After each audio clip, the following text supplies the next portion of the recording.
Hey everyone, welcome back to my channel. This is Maze and I'm here for you with a Succession Drakania guide. This will be an introductory guide with a general overview of the class, as many of you have been asking for that. We'll briefly talk about things like the Ion system, buffs, debuffs, the basics for PvE and PvP, among other things. My goal is to give you ideas on how to play Succdrak effectively and provide a basis for further improvement. I plan to make more videos in the future where I dive deeper into her skills as well as different flavors for PvE and PvP. I'd love to hear from you about any specific topics you'd like me to dive deeper into, so let me know in the comments. I also plan to start streaming regularly on Twitch, so stay tuned for that as well. Do note, all the things I share in this video are from the 10 months I've played the class in both PvP and PvE. I don't claim to be the topmost expert, but what I can tell you is that I love the class with a passion. My hope is to get more people to enjoy all that she has to offer. Now without further ado, let's start this part of the guide with a quick TLDR, as I know many of you are here for that. I have 5 words for you. Giant Sword Lightning Dragon Babe. There, that's your TLDR. Not enough? Fine, I'll tell you about her gameplay, I guess. So for PvE, she's a fun and comfortable grinder with low APM requirements and big AoE skills. After some recent buffs, I'd place her in S tier at tower and deck gear spots. This can be said for most classes, so you won't be left behind. Honglin Base, Israid Highlands, the deck gears, Thornwood, Kadri, Crescents, these all fall into this category. In pack-to-pack spots like Tungrad Ruins or the Infinite Potion spots, I'm going to place her in B tier because she does run into some cooldown and or stamina issues. Still, B tier is average or above average, so you can't go wrong if you like the class.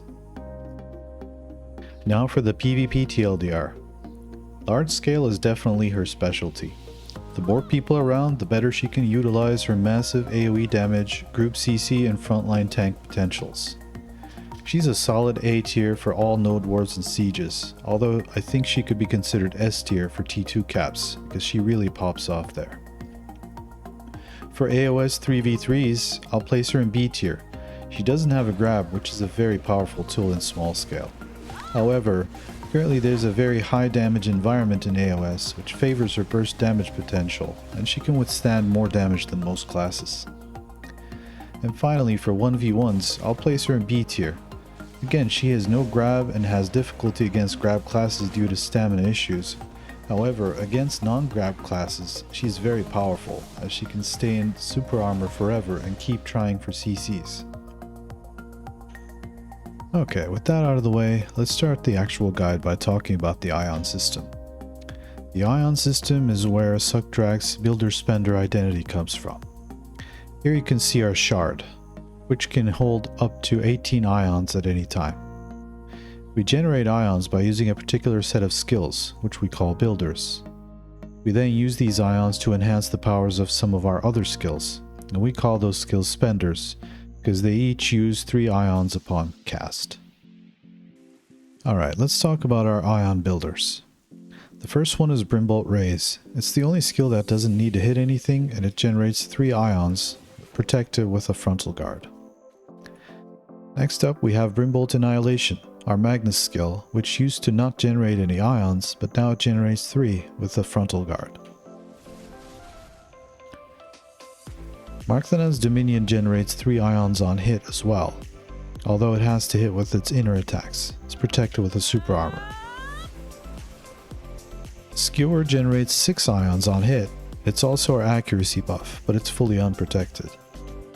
And finally, Abyssal Fang generates 9 ions on hit. Abyssal Fang also cancels almost all skills in the kit, so you'll be using it a lot in your combos. Now let's take a look at our ion spenders. First up is our heaviest hitting skill, Brimbolt Strike and Brimbolt Wave. Super armor, double down smashes. Next we have Markthanan's Flourish, which is a float CC with super armor and is a down smash at the end. Blazing Strike's a frontal guard, and it's another down smash. Sundering Claw is a frontal guard ion spender. Ascent is a super armor ion spender. And finally, we have Eviscerate, Shift F, which is one of our good engage skills. It's a frontal guard knockdown CC. Another important thing to note is the charging mechanic for 4 of our ion spenders. Brimbolt Strike, Sundering Claw, Markthanan's Flourish, and Eviscerate can all be charged by holding down their inputs. I'll demonstrate with Flourish. Notice I have 0 ions in the shard right now. I can hold the skill input until the bar at the bottom fills up, then unleash at its full potential. As a side note, the electric wings that came out of your back tells you you've used an ion spender at its max potential. Otherwise, the wings will not show up, like in this case.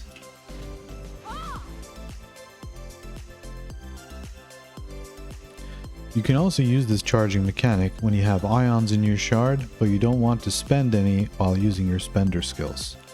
In this case, you hold the skill input down until you see the bar come up, and release at full potential. You don't have to wait for the bar to get full in this case. Like so. Notice I haven't used any ions. 3 other things happen when you use this charging mechanic. You cleanse yourself and nearby allies of slow debuffs and gain ions. If you're below 50% health, you'll be healed up to 50% health. And you also sap the resources of nearby opponents and have a chance at stiffening them upon release, like so.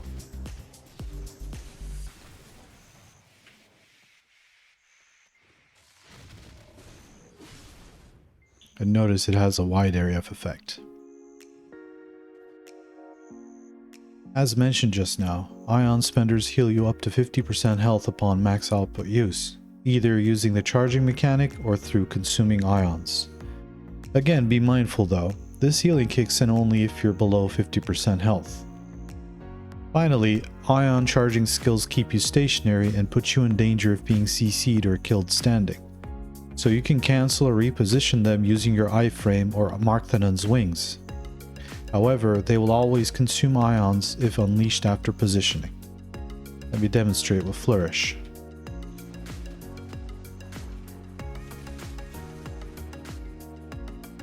And a demo with wings.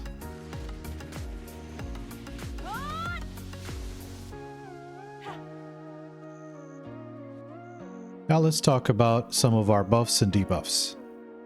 Embers is our AP buff. Scale Bastion is our DP buff in Q block. Skewer is our accuracy buff. It only works on hits. Omni Slash is our DP shred. The first hit's enough to give the DP shred, by the way.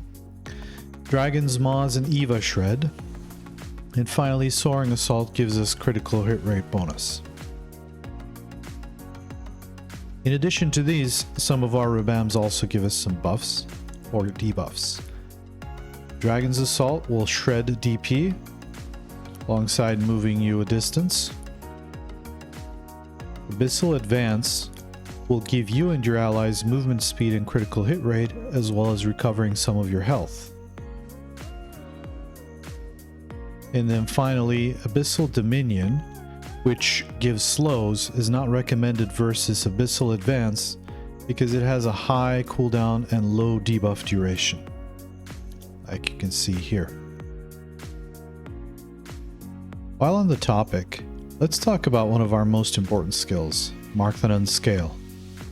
In addition to having the cleansing mechanic we just talked about, this skill is the main reason you'll hear Suckdrak referred to as a frontline tank.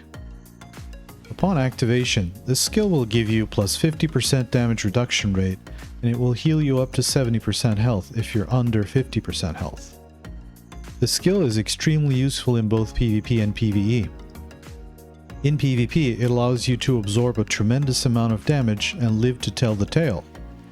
In PvE, it helps you in moments of panic when you're taking too much damage and need a quick burst of safe healing. This 50% damage reduction rate is called Protected Area, though unlike Witches and Wizards version, this one only protects you. The effect kicks in immediately upon using the skill, and it will linger even if you get grabbed or you cancel the skill. Here's an example.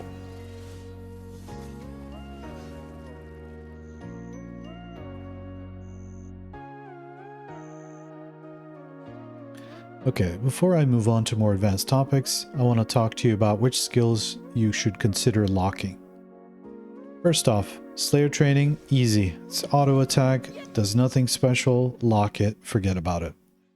Skewer, you want to maybe lock this in PvP, especially as a beginner, because it interferes with a lot of RMB inputs. And even as you go along, you might want to keep this locked. Most Dracs keep this locked during PvP. It's unfortunate because it generates ions and also gives us the accuracy rate buff. But unfortunately, it's very high risk. PvE though, definitely keep it unlocked. Very useful. Asphyxiate is one that you lock in PvP for sure. And then in PvE, it's optional, but highly recommended to lock it. That being said, it does allow you to do a brain dead combo. So if you're feeling lazy that day, you can unlock it and then hold RMB. And you'll end up doing this combo. So you can give it a try. But I keep it locked, both in PvP and PvE. And then finally, Embers. Embers is a great skill because it's our AP buff. It doesn't do much damage. But the thing about it is it will interfere with WF, which is Dragon's Advance, a super armor movement skill. And sometimes, especially when you're starting out, you might end up casting this by accident while trying to get away with Dragon's Advance. And then you're going to get CC'd and killed because it's fully unprotected. So beginners, I would recommend locking this, at least for PvP. And PvE, you can always keep this unlocked, not a problem. Now let's talk about some key movement skills and stamina management, which is crucial for Succdrac's success. Refractions are iframe for both PvP and PvE. Extremely useful, not for just staying alive, but also repositioning. Dragon Walk is an iframe in PvE and super armor in PvP. Dragon's Advance is also an iframe in PvE. It's a super armor movement skill in PvP. And finally, Wings is also an iframe in PvE and super armor in PvP, but only during cooldown. It's a very high stamina skill, so use it sparingly. Azure Onslaught, Dragon's Assault, and Eviscerate are not solely movement skills, but we chain them a lot with movement. So Azure Onslaught moves us forward in super armor, and the same goes for Dragon's Assault, which is our revamp skill. And then Eviscerate as well can be used for movement. It's very fast. Now, as you can see, she's a very safe choice for PvE with 4 PvE iframes and a bunch of frontal guards, alongside the healing and protected area for any close calls. In PvP, as you rotate through these skills, you'll want to watch your stamina closely and stop with some of your stationary super armors to give your stamina a chance to regenerate. Of course, this is always creating a risk for getting grabbed, so be mindful of your surroundings. Some useful skills for regaining stamina in PvP while staying protected are Soaring Assault, which is LMB after our Refraction iframe, Dominion, which is Shift E, Ascent, which is SC. Our Q block, while very risky these days, will still generate your stamina. And then finally, Markthanan's Scale, which is our PA, will also regenerate stamina.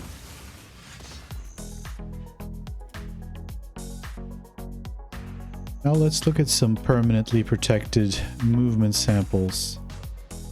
This first one will be good for moving towards a goal while staying protected. Dragon's Advance, Azure Onslaught, iframe, and then Soaring Assault. And then you can keep repeating this forever. Keep on the move. And notice our stamina bar is in good shape. The important thing is, you need to remember the timings on the super armors.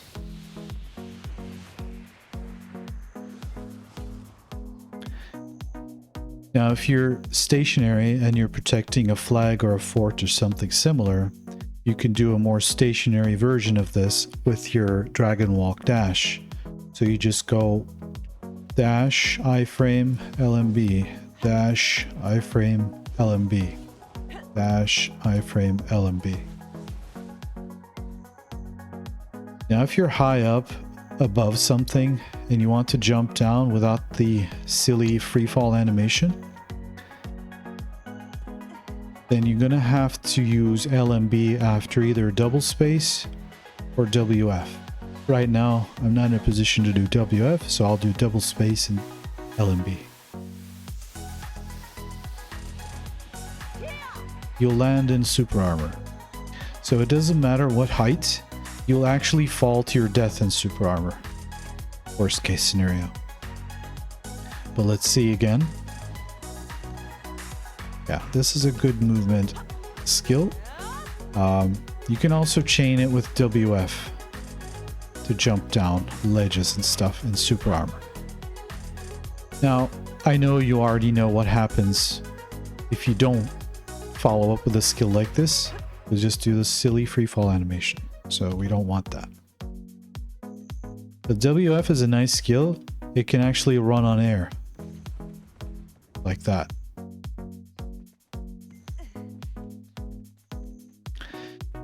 And if you're trying to cross between roofs, you can use double space with WE to cover a good distance. Like so. You can get across Medaya Castle roofs like this, for example. And then finally, if things are not going your way and you just want to run for your life, you can rotate during your iframe or any of your movement skills and you'll move in a different direction. Now remember, refraction by default goes forward and to the side. But what you can do is, as you cast the spell, rotate your camera, and then you can do WF and then space and then even F, and look how far you've come. So you can chain these movement skills as you learn them, and you can cover vast distances very quickly. Now let's get into skill cancels, which is one of the most important concepts to learn when mastering any class. Skill cancels are important for two main reasons. They shorten the animation on certain skills, and by connecting skills that flow together, you can create your own combos. First, I want to show you an amazing resource created by some goats from the Drak Discord community. Among other things, this huge spreadsheet will show you every single skill cancel for Drak. In this sheet here, you can see all the skill cancels for Drak, among other things. Notice the many tabs below. This is actually part of a much bigger guide, but we'll focus on cancels right now. Now let's say you're interested in learning about Omnislash, and you want to know which skills flow in and out of it smoothly. You would focus here, then look to its left and right. You can see, for instance, that Skewer actually flows into Omnislash smoothly by cancelling the first part of Prime Omnislash and only applies hits 2 and 3. So you can use Skewer and then Omnislash, and then you can use any of the other skills on this side to continue your rotation. Let's say on this side we pick Blazing Strike. If you were to do RMB, SLMB, and then SRMB, you would actually have performed a full combo, or rather a mini combo. This is how we build combos, and they also tie in closely with how add-ons are placed on them. Now the mini combo we just built isn't anything special, it's just a short example, but it'll still do a few useful things. Remember, it's RMB, SLMB, SRMB. This combo did a few things. Skewer generated ions and gave us an accuracy buff. Omnislash shreds DP and knocks the opponent down. And Blazing Strike's a big damage skill that also down smashes. Now if we assume these are the first 3 skills in your rotation, then you would also put add-ons on them to supplement their effects or apply any necessary buffs and debuffs. You could put stuff like monster AP or human AP, attack speed, those are the most common ones. And then critical hit damage on Blazing Strike because it's 100% crit rate, or extra DP shred on Omnislash to supplement its effect. Now let's assume you wanted to continue this combo. Remember, we did Skewer, Omnislash, and Blazing Strike. Now we find Blazing Strike on the list, and we know that it can flow into the skills on the right. I'm going to pick Brimbolt Strike and also going to perform its flow Brimbolt Wave. Now our combo is going to look like this.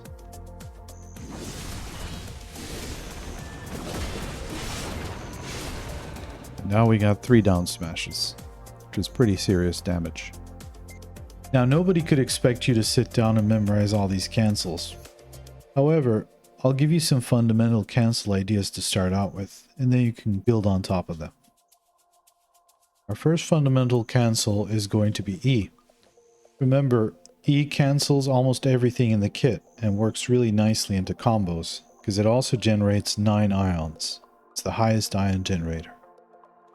Now what you can do is, you can cancel every single skill in the kit except for Omni Slash, as far as I know.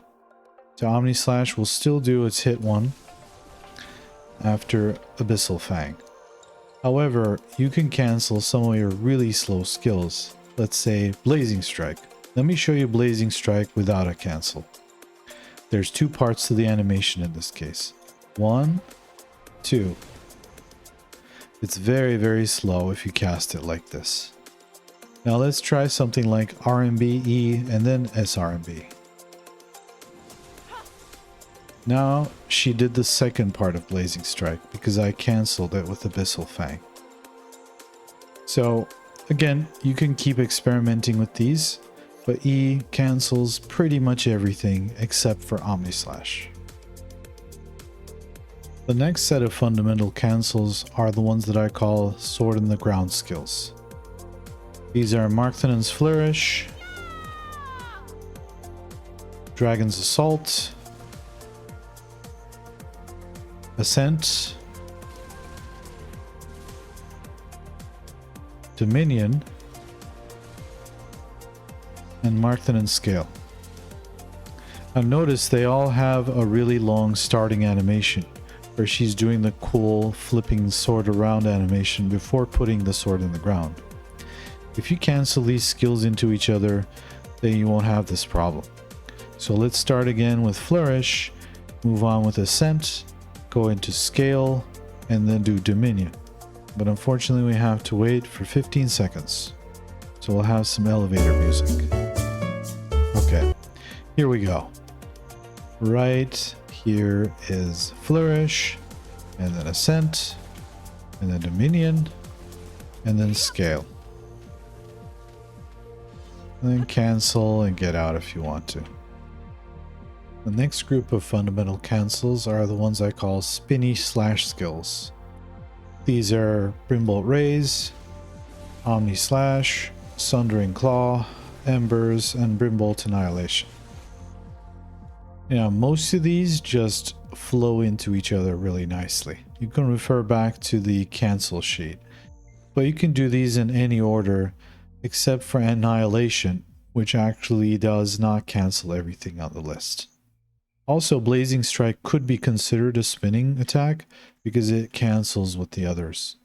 Like you can do Sundering Claw, Blazing Strike, Brimbolt Raise, Annihilation, Omni Slash, and then Embers. And you can do this in any order pretty much. And finally, some of your most fundamental cancels are going to be off of your iframe. Both in PvP and PvE, this comes in really handy. Let me show you Blazing Strike and Sundering Claw after an iframe. Now this is Blazing Strike.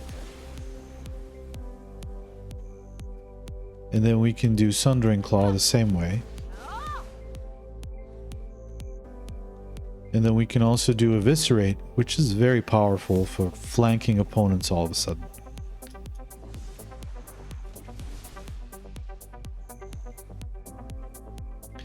And then finally, you can also do Flourish after your iframe.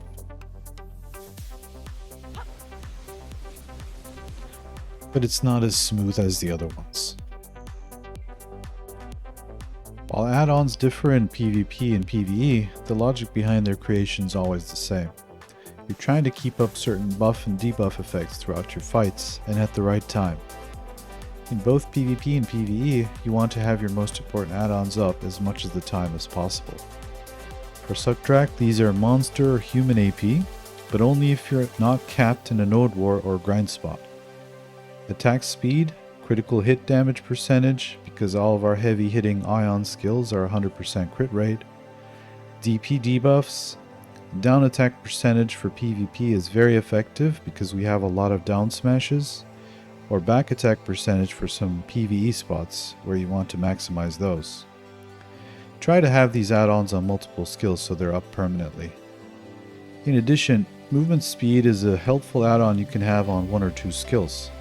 And finally, have plus DP in uncapped PvP on 1 or 2 skills as well. Remember we talked about how add-ons go hand in hand with your combos, which in turn are made using cancels.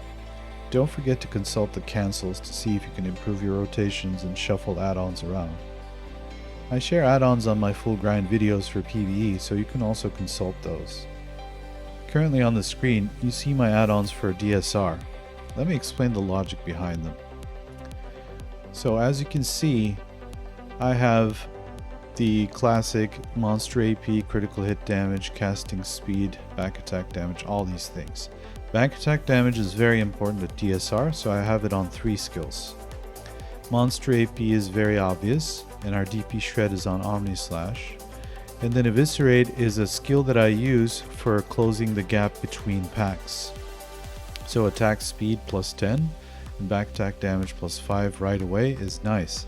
And then as I've said, Skewer and Abyssal Fang give us a quick burst of ions, and they actually come up really quickly, so you can keep using them to keep these really important effects up.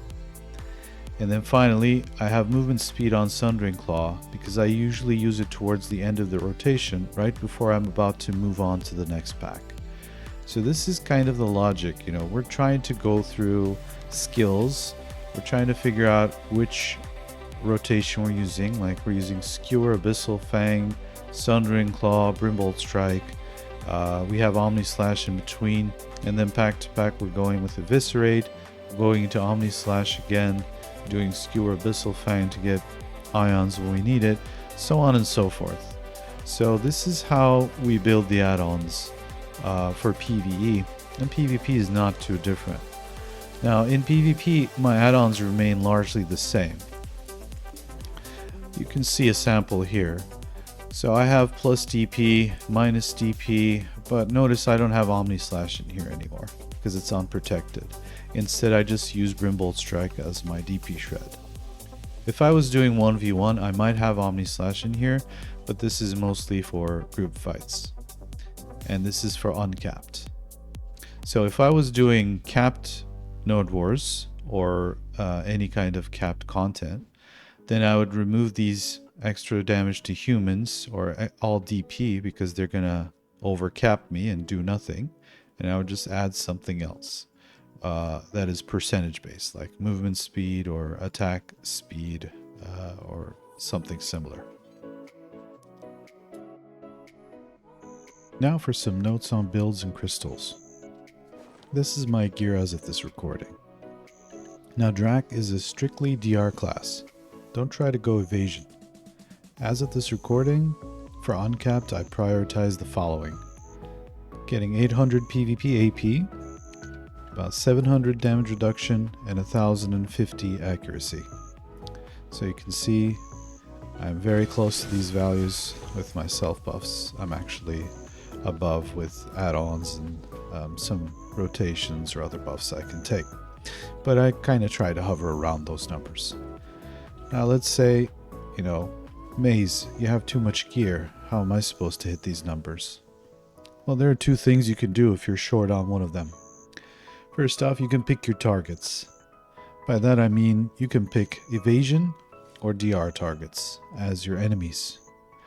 In that case, you would just stack more AP by giving up more accuracy or doing the opposite. And you can just do that by switching out some accuracy crystals for AP crystals, and so on and so forth. Another option you could have is to reduce your defenses to increase AP or accuracy and/or accuracy, I should say, because you could increase both. Now, I like 700 because I don't die standing usually when I have 700. Once you go below like the 650s and such, you start to take a lot of damage. The problem is Succession currently lacks the sustain to stay in uncapped fights because she only has 10% damage reduction rate in super armor. I don't know why Prolibus decided to make it so when Guardian had 20% and Strikers and Mystics have 25%. Her healing's also capped at 50%, so you need to stay on the move and keep repositioning throughout fights if you go with low defense. Still, it could be really fun if you go full blast and you can pull it off. Now let's talk about crystals. The most important crystals for Succession are the corrupted magic crystals. Our heavy hitting ion spenders all have 100% critical hit rate, so these crystals are essential for us. Only change these for back attack crystals in certain PvE zones like Olins or DSR. Otherwise, most crystals are interchangeable depending on what you're doing. Let's look at a few crystal presets. This first one I have in front of me is my PvE base. These are the best in slot crystals and pretty much the same across all classes in the game, so nothing special here. The only thing you would change, like I said, would either be these to back attack crystals, or you might go for a variation of this with more resists in a place like Ash Forest where you want to maximize your knockdown resist. I just replaced 2 Macalods with resist crystals in that case, and these are super cheap and super effective. You'll be at 100% resist with these 3. Now if we look at some PvP presets, this is my 1v1 preset, and here I've gone for more of a tanky approach, and health crystals are pretty important just because not only increases our HP, but it also increases the amount we can heal, because as you know, we have percentage based heals. And then the ignore knockdown resist crystals are important for re-CCing opponents, but this is mostly relevant in 1v1s. I usually use ignore float resist in anything else. And then everything else here is interchangeable, and you can change them around and shuffle them around to see if you can hit the values I mentioned in the previous part. I also have a more tanky build where I stack DR, and you can always go for more accuracy or less depending on the compositions you're fighting. And then this is a more AP oriented one where I can quickly remove some crystals from accuracy, put them into AP, but notice this is not as tanky. So this is what I was talking about. It's close to full blast. It's not 100% blast, but it is a pretty high AP build that has low defense. It can be fun to play, but also really difficult. So these are a few examples. You don't have to go with one of these. You can kind of change them around, but I wanted to give you a basis of understanding for why and how we put crystals in. Now, as I wrap up this guide, I want to tell you a bit more about what else is coming. PvE and PvP are very deep topics I could go on about for hours and hours, and I realize this guide cannot cover everything, but I wanted to keep it short and to the point. So my goal with this guide was to give you a foundation to build upon, and I hope you found it useful. Next, I'll be releasing 2 more guides where I dive deeper into PvE and PvP.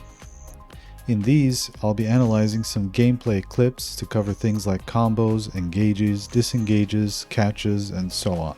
So stay tuned for that. I also plan to be streaming more on Twitch.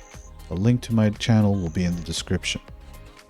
Finally, I want to point out some other resources you can use while learning Succession. First of all, join the Drak Discord and come hang out with us. Then bookmark the Succession guide sheet we looked at earlier.